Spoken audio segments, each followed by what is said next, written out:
Hello, আসসালামু আলাইকুম রহমতুল্লাহি বারাকাতুহু। কেমন আছেন সবাই? তো আজকে দেখাচ্ছি আমি ফ্রাই বানাচ্ছি।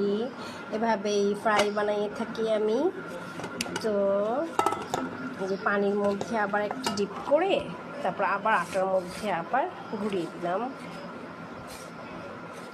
কার কার রেসিপি লাগবে এটা যেমন ভালো হয়, নেক্সটে আবার করলে আবার দেখিয়ে দেব।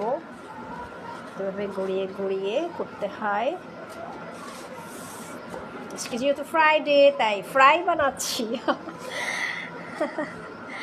ফ্রাইডেতে আমার বাচ্চাদের জন্য আজকে ফ্রাই বানাচ্ছি। তো কে কে খাবেন জলদি জলদি চলে আসুন দেখতে আর খেতে।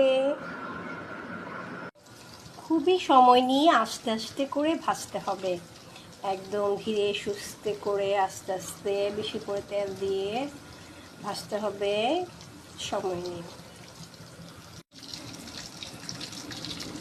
এই যে হয়ে যাচ্ছে মচমচে চিকেন ভাজা। চিকেন ফ্রাই দেখে আমার মেয়ে এসে বলতেছে আমার রেস্টুরেন্ট টাইপ মানে ফ্লেভার আসতেছে।